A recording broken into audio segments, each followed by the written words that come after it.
Hola, buenas tardes, profe.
Bueno, ahora sí, buenas tardes. Ya somos una buena cantidad. ¿Me escuchan bien? Sí, Sí, medio ¿se como que se escucha, chicos? entrecorta, profe. Se entrecorta un poco A ver, su...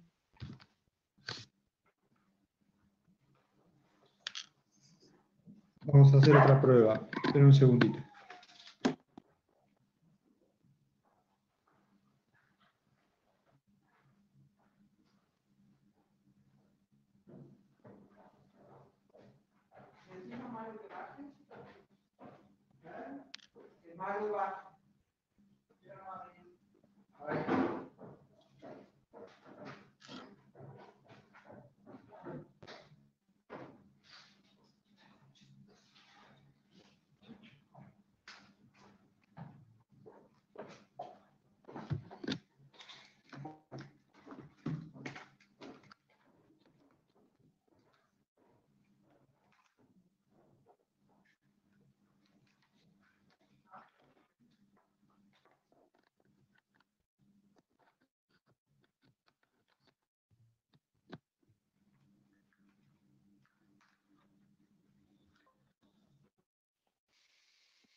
¿Me escuchan un poco mejor?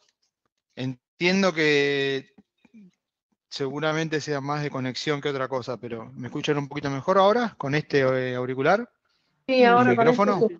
Bueno, Me parece que es la gracias. conexión, Rami. ¿Querés Sí, hacerme sí, co-host por las dudas que se corte o algo así? Para no dejar de grabar. dale.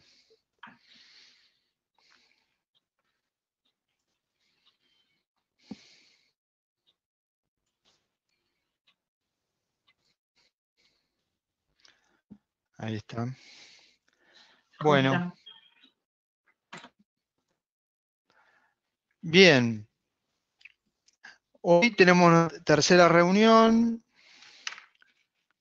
y vamos a estar completando algunas cosas de lo que vinimos viendo de oferta y demanda y prestar especial atención a luego la interacción en un mercado y algunas primeras intuiciones respecto del funcionamiento de los mercados y sus posibles virtudes. Y esto la semana que viene lo vamos a enganchar con casos de limitaciones o restricciones al funcionamiento de mercados con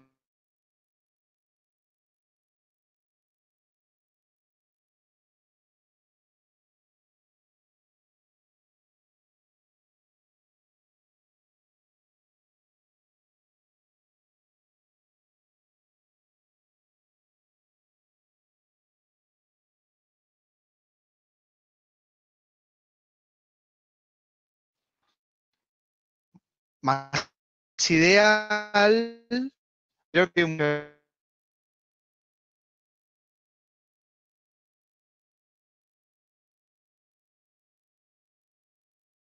nuestra clase de hoy.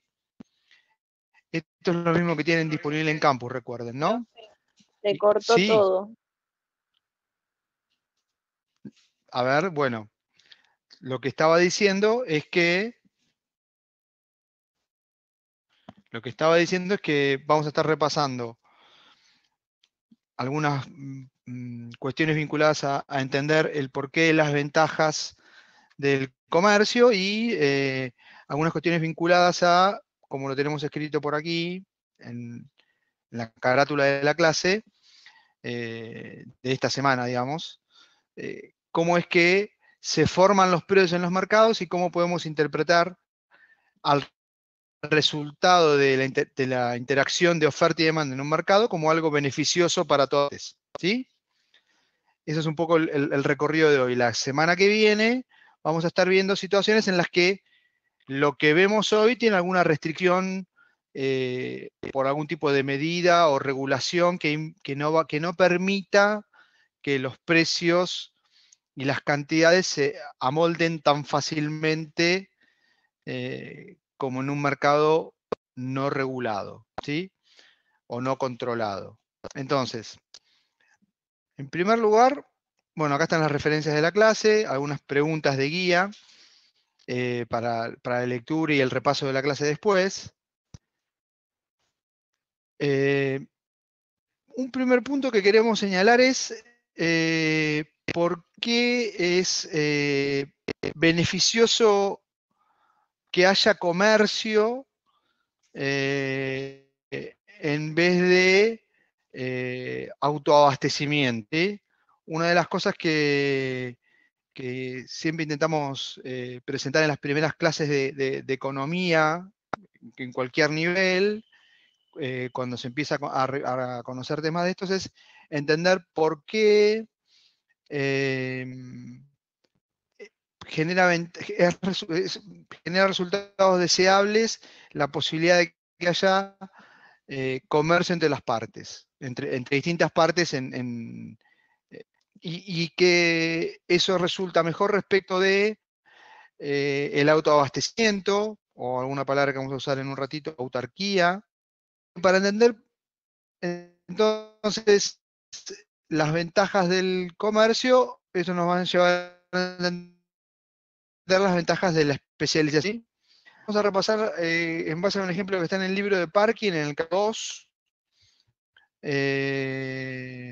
Sí, en el capítulo 2, de este punto.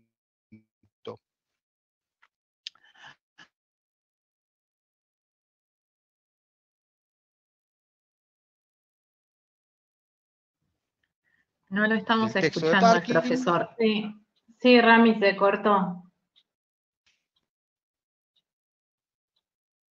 Bueno, a ver, vuelta. quería decir es que lo que estamos presentando es, vamos a presentar argumentos de por qué resulta mejor promover el comercio. Y promover el comercio surge a partir de poder promover la especialización en la producción como alternativa, el autoabastecimiento. ¿Mm? El autoabastecimiento implica que uno produce todo lo que puede, de todo lo que quiera tener para abastecer, para satisfacer necesidades. El argumento que vamos a tratar de mostrar ahora es que no sería lo mejor, que lo mejor sería poder intercambiar entre partes, ¿sí? Entonces, vamos a suponer, tomamos un ejemplo que está desarrollado en el texto, en el libro de Parkin, en el capítulo 2, tomamos un mundo sencillo en el que hay dos que proveen servicios a terceros, y a Tomás producen los mismos bienes. Tienen un negocio cada uno de venta de comida al paso, y venden ensaladas y bebidas partidos, ¿sí? Recuerden que este es un libro de autor que tiene mucho de traducción no argentina, pero piensen en leches batidas, como vemos en las películas. Acá no las consumimos tanto, pero no sé qué tal Mario como No te estamos escuchando, Ramiro, perdone, pero no se escucha. Sí, no se escucha nada. nada. Se escucha todo entrecortado. Y no Claro, con- se corta muy seguido. Por ahí si probamos apagando las cámaras, la conexión mejora. Yo No, hice pero eso con la mía. es un problema mío, ¿eh? No, es un problema perdón, es un problema de mi conexión que vengo teniendo hace 2 días. Vamos a ver si Pero a lo podemos mejor si avanzar un apaga la poquito más y cámara se es un poco mejor con el audio. Vos decís que apague yo la mía, pero no tenemos cómo. A ver, Claro, sí. Puede mejorar el audio a lo mejor. déjame ver un segundo.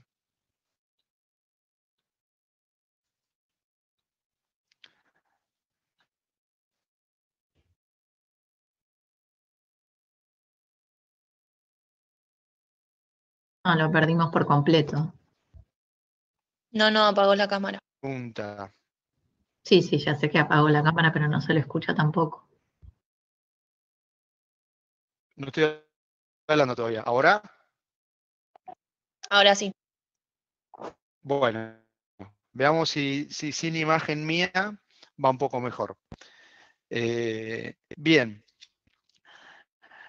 ¿Qué les estaba contando? Contando que en este mundo sencillo de dos productores que producen los mismos bienes, la capacidad de producción de cada uno de ellos no es igual, ¿sí? No es similar.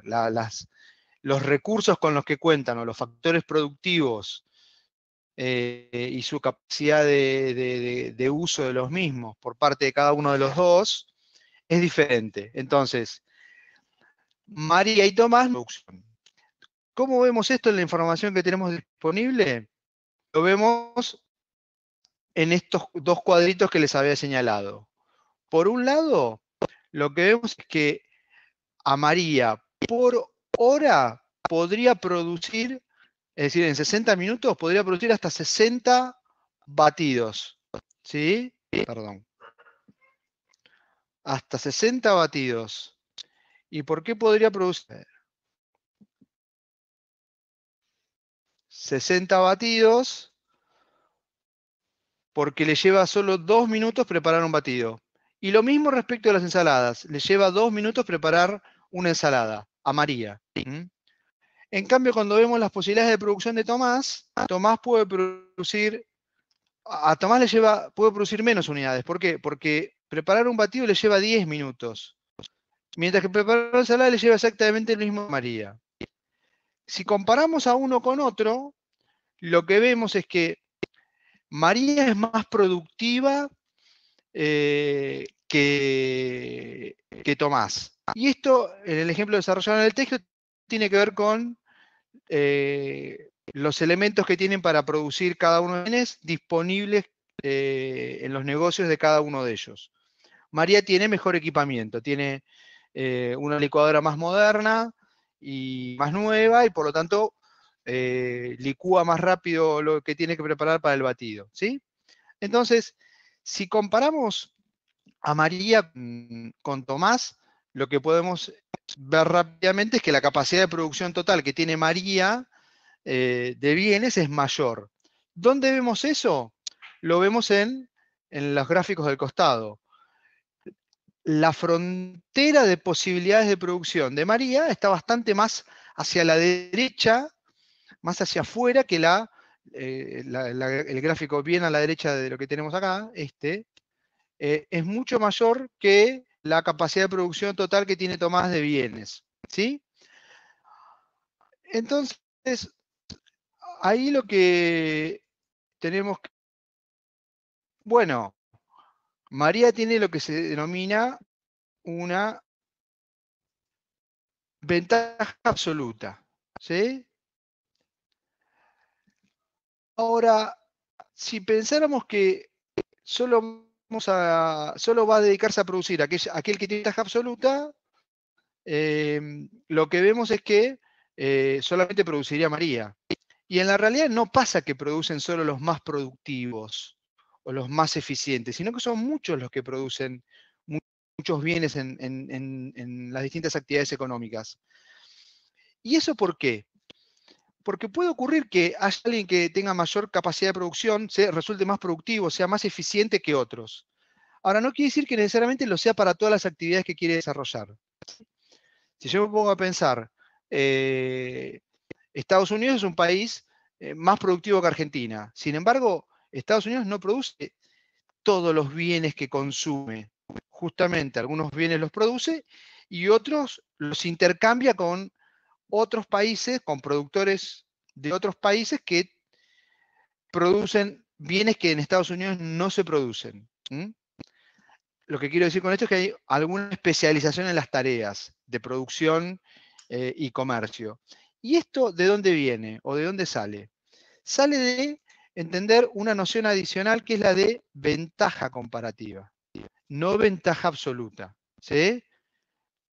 Por ventaja absoluta, lo que dijimos es, María es más productiva que Tomás en la producción de los bienes que venden en sus negocios de refrescos y comida al paso, ¿sí? Pero no quiere decir que potencial salida para producir y dedicarse a esto, Tomás también. ¿Y dónde lo vamos a ver esto? ¿Cómo lo vamos a ver esto? A partir de la noción de ventaja comparativa. ¿Y cómo entendemos ventaja comparativa?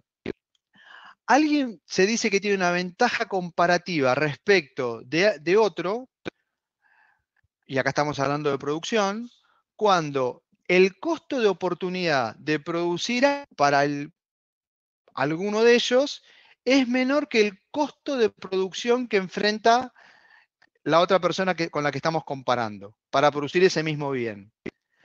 Acuérdense que cuando veíamos la noción de frontera de posibilidad de producción, entendíamos que el costo de producción perdón, el costo de oportunidad de la producción es cuánto tengo que sacrificar de una producción o de la producción de un bien para obtener unidades adicionales del otro bien, ¿sí?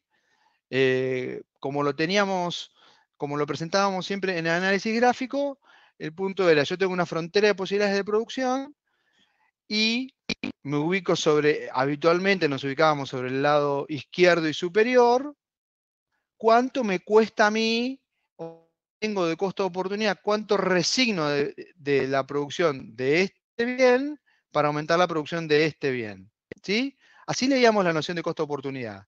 Después, y lo estuvieron viendo mejor en la clase de práctica con Emiliano, lo que se presenta es el porqué de la forma cóncava de la frontera de posibilidades de producción. Pero acá asumamos o supongamos, para simplificar, que ese no es un tema, que no nos preocupa tanto la forma de la frontera de posibilidades de producción, sino que lo que nos interesa es entender que vamos moviendo recursos de una actividad a la otra para poder aumentar la producción de alguno de los bienes. Y entonces, cuando hacemos ese análisis, nos interesa ver la capacidad, cuánto nos lleva a producir, cuánto le lleva a cada uno de los dos productores en análisis acá, a María y a Tomás, producir los bienes y aumentar la producción de uno en relación a lo que deja de producir de la otra. Y veamos lo que tenemos acá. Lo que tenemos acá en la información de este cuadro es que María produce, le cuesta lo mismo producir, le lleva el mismo tiempo, lo estoy diciendo en términos del tiempo dedicado, le lleva al mismo tiempo producir un batido que una ensalada. Entonces, si hiciera un batido adicional, lo que deja de poder producir es una ensalada, ¿sí? O dicho de otra manera, para poder producir un batido más, tiene que producir una ensalada menos. Eso sería movernos de un punto como este a un punto como este, ¿sí? A medida que quiero aumentar la producción de batidos por parte de María, tengo que reducir la producción de ensaladas por parte de María. ¿Y en qué proporción? 1 a 1. ¿Por qué me digo 1 a 1? Porque lo que le lleva en tiempo, en minutos de tiempo para producir una unidad de uno y otro es exactamente lo mismo. El costo de oportunidad que tiene María de aumentar una unidad de batido es una ensalada perdida. Si quiere aumentar 5 unidades de batido, tiene que dejar de producir 5 ensaladas. Y si lo viéramos al revés, si pensáramos en cuánto perdería de producir o dejaría de producir María en términos de batidos por aumentar la producción de ensaladas, eso sería pensar que cuánto me lleva a aumentar una unidad de ensaladas por acá versus cuánto pierdo acá. La proporción es igual, es 1, porque el tiempo que dedica a las dos producciones es idéntico. Ahora, eso es bien diferente cuando lo vemos para el caso de Tomás. ¿Qué vemos para el caso de Tomás? Lo que vemos para el caso de Tomás es que él, para producir una ensalada, usa 1/5 del tiempo que le llevaría a producir batidos. Entonces, a Tomás le sale, entre comillas, más barato o tiene menos costo de oportunidad de producir más ensaladas porque lo que tiene de costo de oportunidad por una ensalada adicional es 1/5 de batido. ¿Por qué estoy diciendo esto? Porque si Tomás quiere hacer un batido más, tiene que usar 10 minutos. Él en 10 minutos hubiera podido producir 5 ensaladas. De esa manera, cuando lo pensamos al revés, a Tomás preparar una ensalada solo le hace perder 1/5 de un batido. El costo de oportunidad de aumentar la producción de ensaladas para Tomás es mucho menor que el costo de oportunidad para María de aumentar la producción de ensaladas. Porque María tiene que sacrificar un batido para aumentar una unidad de ensaladas, mientras que para aumentar una unidad de ensaladas, Tomás tiene que sacrificar solamente un pedacito de un batido, 1/5 de un batido. ¿Sí? Si lo pensamos al revés, en la producción de batidos, aumentar la producción de batidos a Tomás le sale mucho más caro, entre comillas, en términos de la cantidad de ensaladas que pierde, comparado con María. Porque María, si aumenta una unidad de batidos, pierde una ensalada, entre comillas. Mientras que si Tomás aumenta un batido, se pierde en ese tiempo 5 ensaladas. Por lo tanto, el costo de oportunidad, visto en términos de aumentar la producción de batidos para Tomás, es mucho mayor. Con esto lo que estaba mostrando es que en términos comparados, ¿en qué tienen ventaja cada uno comparado con el otro? María tiene ventaja en términos de producir batidos y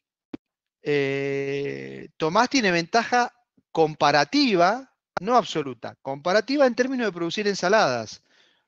Porque a él producir ensaladas le sale mucho más barato en términos de lo que sacrifica de producción de batidos que lo que le sale a María, que sacrifica mucho más de batidos por cada ensalada adicional que prepara.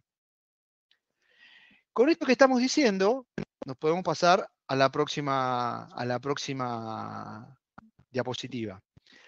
Podemos pensar en si existen o no ventajas de dedicarse a una producción en particular, o producir todo, o ver si es posible que a partir de especializarnos podemos comerciar de alguna manera, intercambiar de alguna manera y salir ganando todos. Obviamente que esto tiene un poco de números caprichosos, digamos, ¿no? ¿Qué veíamos en la tabla de la hoja anterior? Que el análisis era por hora de producción, ¿sí? Y entonces, a María le llevaba 2 minutos cada una de las dos producciones, mientras que a Tomás le llevaban 10 minutos y 2 minutos. Bueno, de manera autónoma, antes de comerciar y sin estar en contacto uno con el otro, la decisión de María es dedicar de cada hora de producción la mitad a la producción de batidos y la mitad a la producción de ensaladas. Por lo tanto, como le lleva 2 minutos, dedica 30 minutos y 30 minutos. Como cada cosa le lleva 2 minutos a ella, lo que logra producir María son 15 unidades de cada uno. Distribuyó el tiempo de manera de tener la misma cantidad disponible de ensaladas, porque piensa que es el combo que puede vender. Un batido más una ensalada al que se acerque a comer por su local. Tomás piensa algo parecido, entonces dice, bueno, quiero tener la misma cantidad disponible de ensaladas y de batidos para vender. Ahora, como le lleva mucho tiempo hacer batidos, queda poco tiempo para hacer ensaladas. No distribuye mitad y mitad de la hora de producción, sino que lo que hace es dedica 50 minutos de una hora a producir 5 batidos, porque como su batidora es muy vieja y poco productiva, le lleva mucho tiempo, y los restantes 10 minutos que le quedan los dedica a producir 5 ensaladas, ¿sí? Entonces, esto es lo que tienen de producción cada uno de ellos de manera autónoma. En la jerga también se dice en autarquía, ¿sí? Y la palabra autarquía acá quiere decir sin intercambio entre las partes, o refiere a la idea de que no hay intercambio entre las partes.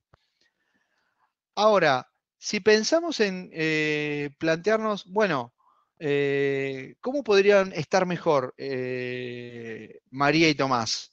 Bueno, lo que nos cuenta el ejemplo del libro es que María y Tomás se encuentran de manera casual, se pueden hablar de sus negocios, se dan cuenta que producen lo mismo, y aunque que producen los mismos bienes, pero no en las mismas cantidades.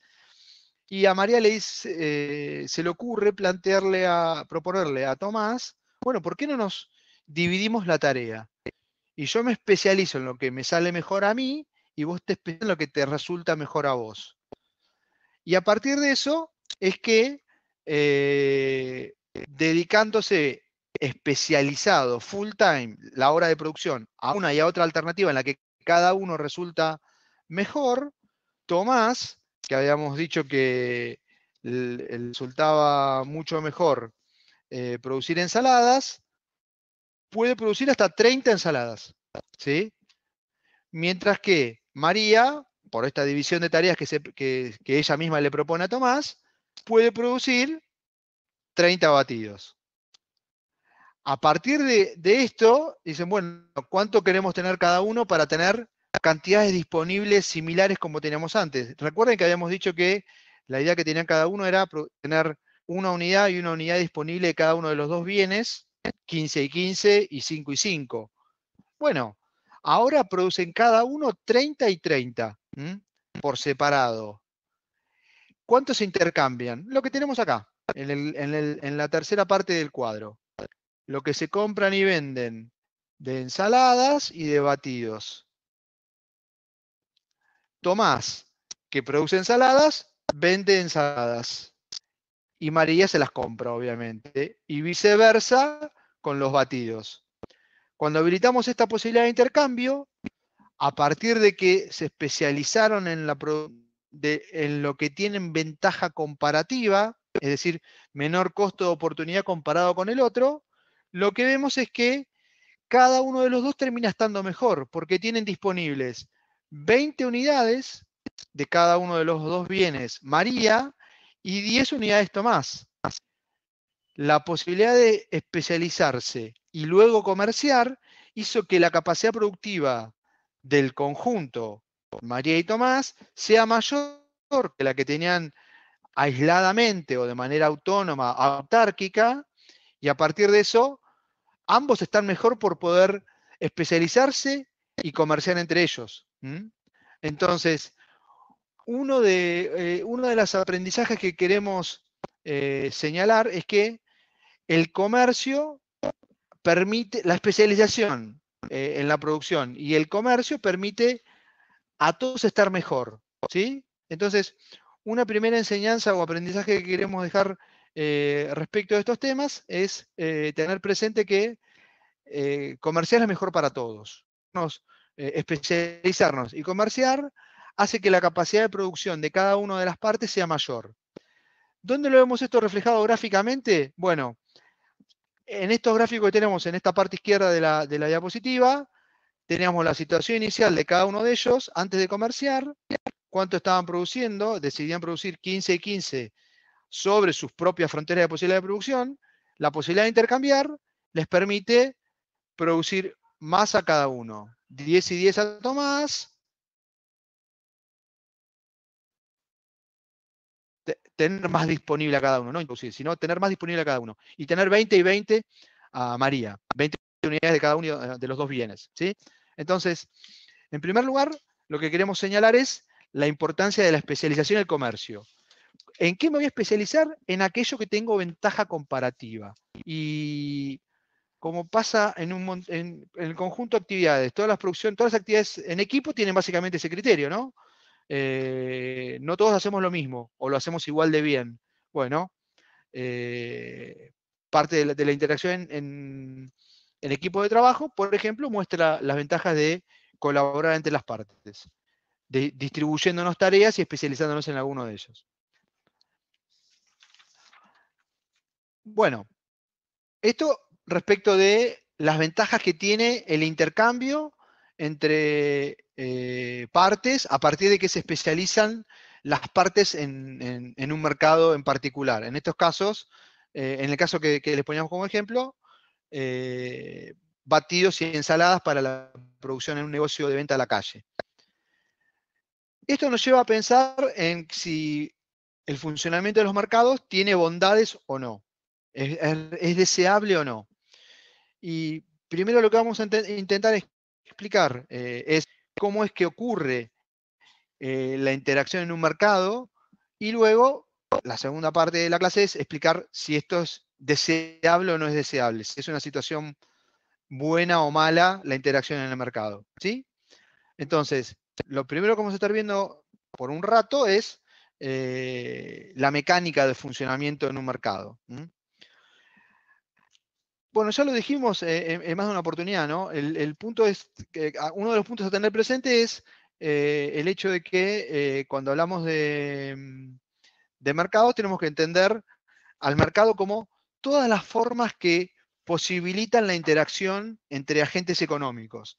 ¿Qué agentes económicos? Los oferentes o potenciales proveedores o vendedores de un bien o un servicio, y los potenciales compradores o demandantes de ese bien o servicio. ¿Sí? Quienes tienen necesidades de satisfacer justamente, perdón, valga la redundancia, sus necesidades, y quienes pueden resolverlo proveyendo bienes. ¿Qué se define en un mercado? Bueno.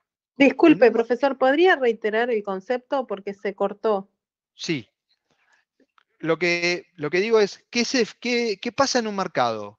Lo que pasa en un mercado, o lo que ocurre en un mercado, es la interacción entre oferta y demanda. ¿Qué habíamos visto ya en la primera clase? Que cuando hablamos de mercado, no tenemos que pensar en exclusivamente un mercado como un lugar físico o un único momento, sino como todos los mecanismos que podemos imaginar para que potenciales compradores u oferentes de un bien o un servicio y potenciales compradores o demandantes de ese bien o servicio interactúen entre sí buscando intercambiar el producto o bien en cuestión. ¿Qué es lo que van a definir en un mercado los demandantes, la demanda y los proveedores, oferentes, es decir, la oferta? Bueno, lo que nosotros vamos a estar prestando atención es, son las cantidades y los precios. Entonces, a lo que le vamos a prestar más atención es cómo es que cantidades y precios se definen en el intercambio por las partes en un mercado. Ya vimos en la primera clase que cuando hablábamos de demanda de mercado, demanda de mercado, como la suma de las cantidades individuales que los demandantes quieren comprar a cierto precio. Entonces entendíamos que la función de demanda de mercado era una suma decíamos que era una suma lateral, de costado, de las demandas individuales. Y que atrás de la función de demanda, lo que está es nuestra valoración por ese producto o servicio. Y que por eso no necesariamente, y que esa valoración que cada uno de nosotros tenemos por el bien o servicio que estamos dispuestos a comprar, va a ser diferente entre nosotros porque el beneficio, entre comillas, que nos da o la satisfacción que obtengamos por ese consumo, no necesariamente va a ser igual entre todos los consumidores. Y que por lo tanto, si no nos genera lo mismo el consumo de un bien, no necesariamente vamos a estar dispuestos a pagar lo mismo por ese bien. Entonces, cuando recordamos que decíamos que la función de demanda era una especie de límite máximo de cuánto estábamos dispuestos a pagar por un bien o servicio, tiene que ver con esto. Nos indica hasta cuánto evaluamos o valoramos ese bien o servicio. Y esa valoración, dijimos, de vuelta, no es igual entre consumidores. Luego, cuando lo pensamos por el lado de la oferta, lo que veíamos la reunión pasada, y también lo estuvieron viendo en la clase de práctica con Emiliano, el día jueves, es que la función de oferta lo que nos indica es cuánto es lo que como mínimo pediríamos como productores o proveedores de algún bien o servicio para estar dispuestos a venderlo o a proveer ese bien. Y que cuanto más nos cueste producir ese bien o servicio, mayor va a ser el precio que como mínimo pidamos para poder ofrecer el producto en el mercado. ¿Sí? Entonces, estas son las dos motivaciones que tienen oferentes y demandantes. ¿Sí? Lo que vamos a ver es que en los mercados, Profe, de manera... Sí, ¿podés repetir lo de oferta de escucho. mercado? Porque se cortó. Sí. La oferta de mercado nos muestra es lo que están dispuestos a ofrecer los productores individuales. El conjunto de los productores individuales. Y la decisión de oferta de los productores individuales tiene que ver con cuánto le cuesta a cada uno producir. Me indica la oferta individual cuánto cada uno de nosotros, que seamos potenciales proveedores Rami, u obtener de algo, ¿cuánto? perdón que te interrumpa, se está cortando un poco.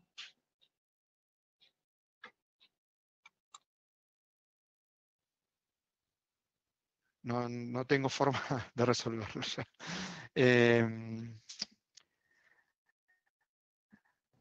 Si tratamos ver. de salir y volver a entrar, a veces funciona. Sí, A planteo, veces. ¿saben qué planteo? ¿Saben qué les planteo?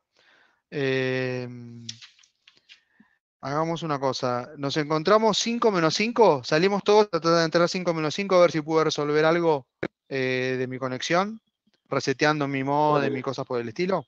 Les planteo Listo. eso. Bueno, Nos encontramos listo. en 10 minutos. en 10 minutos. 5 menos 5.